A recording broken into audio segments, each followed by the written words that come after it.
Um, I want to welcome you all for this lecture, and I want to thank each and everyone for the good job, for the patience, for the endurance during this time, and I pray that we all come out well and more understanding and better adapted to this world, and for us to get new challenges and all that. So,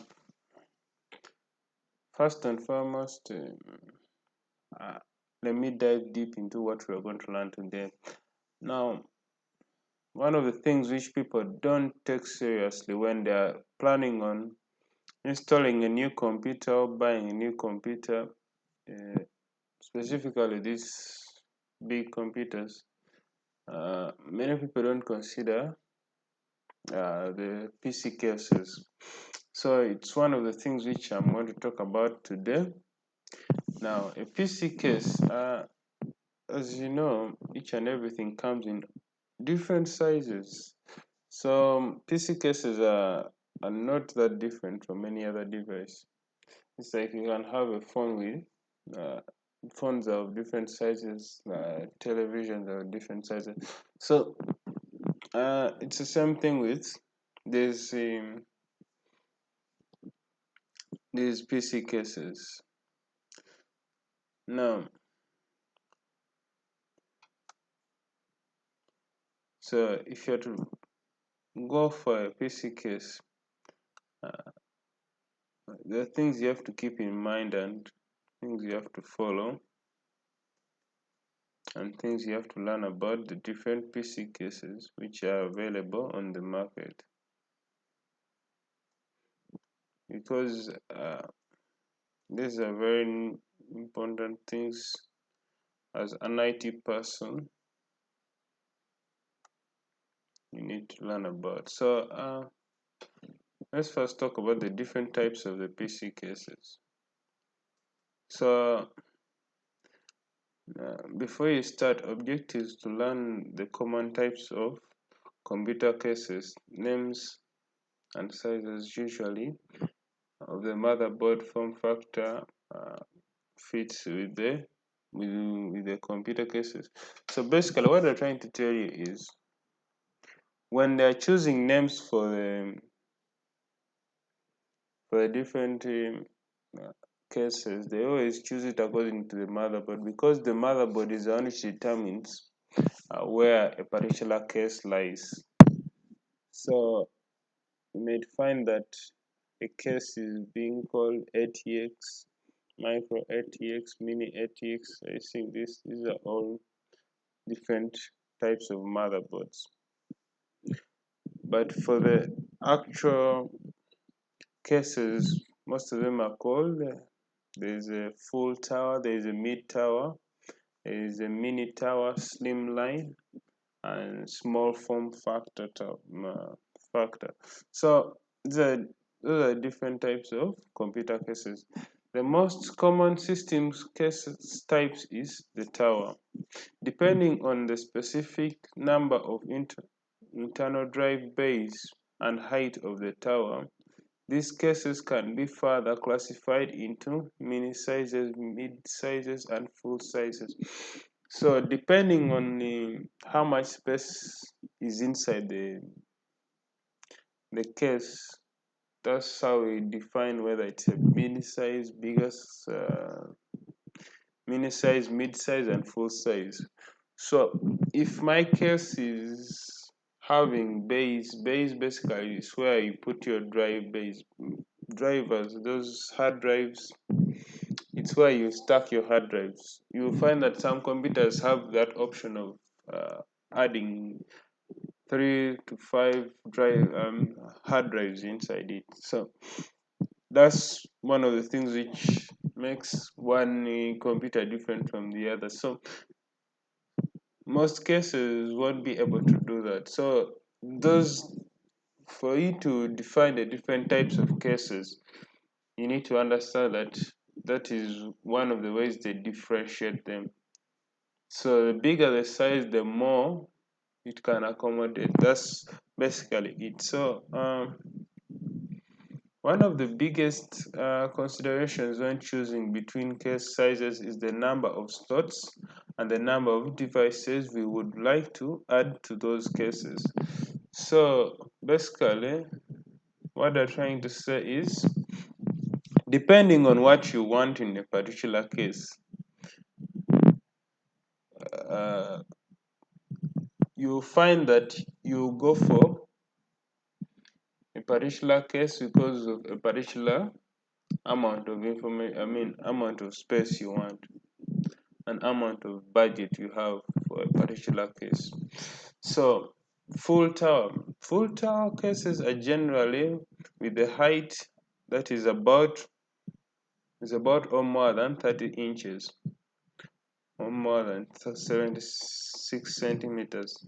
The number of internal drives inside this case is between 6 and 10 drive bays. So now for the full tower, now this is the biggest tower option, since the cases are defined in terms of towers. So the biggest has 6 to 10 drive bays. It means that it can accommodate that number of hard drives in a particular one system. Can you imagine a computer which is having less number of hard drives inside it? So basically that's it. And meaning that we can put many hard drives inside means that such a PC, if you put uh, 10 terabyte or 20 terabyte, it won't be a problem for you. Uh, then the next one is the mid.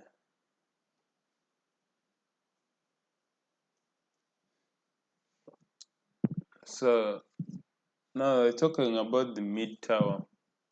The mid tower, the mid tower case. Another case that might step down would be classified as the mid tower. The mid tower cases are most widely used in computer cases. Mid tower cases are about 18 to 24, uh, or in brackets 46 to 60 centimeters. So this 18 to 24 are in inches high, and they usually contain 2 to 4 drive bays and similar number of external bays for CD readers and similar things. So basically, this one works best for our daily usage of normal human beings. The high tower one, this first one, if you've noticed, it's more of like a large company size kind of, where you require a lot of space inside. This would work very well for a server. This full tower would work very well for a server. A mini server, even at home, it would work. Or a small hospital, it can also work. It can also work for. So it can do for a small school, maybe primary school. Such things, it can do a very good job. So um, now for the mid tower, it's basically a PC you personally can build. As you can see, it has 4 to 6, 2 to 4 internal drive bays. It means that you can add as those number of hard drives if you want, according to your liking. So then there's the mini tower. Usually, mini tower usually have 2 or sometimes 3 internal drive bays. Mini cases normally stand at a height of 12 to 18 inches, 30 to 45 centimeters. Expandability is a problem with these cases. Now, as you notice, it's a mini, meaning that there's a little space. So it means that if you want to expand each and everything, it's a problem. And you'll find that these the mid tower case and the full tower, it can you can put both a small or a large motherboard inside it. But for the mini, it definitely has to be a mini motherboard. I hope you understand what I mean by that. So basically, if the motherboard is big, it means it won't be able to fit inside. Basically, that's what I'm meaning. It might fit inside, but it won't be able to accommodate each and everything, meaning it can't fit inside. So that's one thing that they keep on telling people. If you're planning to buy a computer, make sure you buy a proper case for it. And this proper case, we don't only talk about, okay, we don't only talk about the size of the case. You also have to talk about the aeration. If you have noticed, uh, most cases usually have aeration. Means you're supposed to put both these fans enough aeration for the computers. How does it manage the cables? Basically, cable management is one key thing which you're going to look at. Basically, what cable management is keeping the cables in one area so that it doesn't overclutter the whole area. So if you want to do cable management, you should be able to do it very well. So let's look at the next one, slimline case. Now the slimline case are simply tower case turned on their sideways. They can hold a monitor on top of the case. uh, so this is how it looks like. These are very slim, and basically now, like these ones, there are basically very few functionalities you can use with it. The way it comes, it's the way you might even leave it, because expandability is a problem for such a device which is very slim and you limited space inside things. So the only thing you may do is maybe replace the hard drive. Well, you find that the expansion for the hard drive is maybe one more slot is left, which is not a bad thing, but there are limited options. That's what I'm trying to mean. Then there's a small factor case. Now the small form factor. Now this is the smallest. Um, or SSF cases are custom cases that are designed to minimize the spatial volume of desktop computers. The small form factors are available in a variety of sizes and shapes, including shoe boxes, cubes, and box size box sized pieces. So this is very tiny, as you have seen it. These ones, you cannot do much with them. Basically, when the way you buy it is the way you leave it. There are very few changes you can alter it. So now, one thing you have to know about a case, as I've said, when you're looking at a case, you also have to look at and think of how is it going to be compatible with all the devices I want. If you want to add a graphics card into your computer, it will be hard for you to add a graphics card, a serious GPU, if you have already consumed most of the space on a small case. Now, meaning that you won't be able to put in any other thing, basically. If you have bought a small case like this small form factor, what are you going to do much with it? This Slimline case.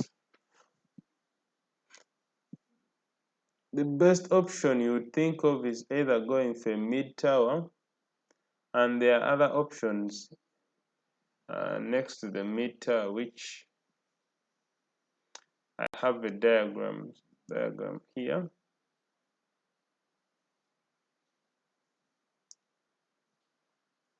So as you can see, as you can see, uh, this this falls in the high tower. So this is the super ultra tower, the biggest of all. Then as you can see, it is a very big one, and followed by the full tower. As you can see, for the full, here they never specified the base, but for the full tower it says 5 plus. Then the mid tower. As you can notice, these 1, 2, 3, these three, expandability of information is easier for these three compared to any other type of system. If you look at it closely, those three are the only ones which, if you are going out in the market, think of buying these three. A mid tower would work, a full tower would work, a mini tower would not be that good, but it can do the job for you. Because even if you're noting, it has only 2 drive bays, 1 to 2 drive bays. This one has 3 to 4. I would prefer you even choose this mid tower because it has more drive bays, and it can contain different types of hard drive. I mean, it can hold different types of motherboards, which we're going to look at in the next classes. We're going to look at the motherboard in the next class because I wanted to start from the outside going inside. Now, the other thing is, I have a diagram here showing how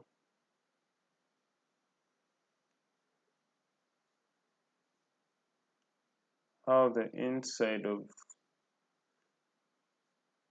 um,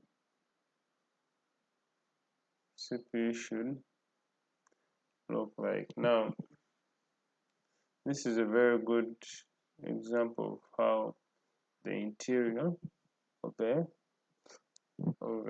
case looks like. Now, first forget about this area here. Let's focus on this. These are the bays. As you can notice, in this bay area is where the hard drives are. You see,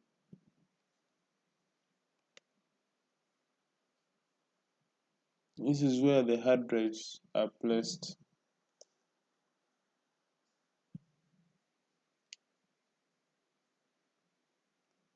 Then, yeah, this is where the hard drives are placed. And place the small ones here, then large ones this area here. I hope you've understood that. So basically, those are the key parts you're supposed to remember,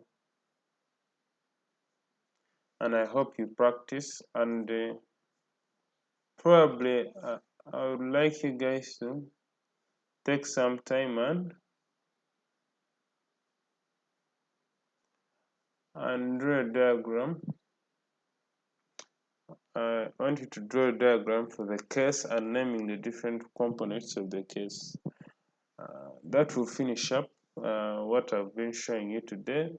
And in the next class, we shall be talking about the motherboard. The different parts of the motherboard, we shall talk about just basically the different types of the motherboards, from the mini ATX to from the ATX, XL ATX to the micro ATX. I'm sure this sounds gibberish for you, but when I start talking about it, you'll find that it's something very easy. They just complicate words. As I always say, that these things are just, most of these things are easy, but there's a way they phrase it in a way that scares students. But basically, things are very easy. So, in the next class, we shall talk about them.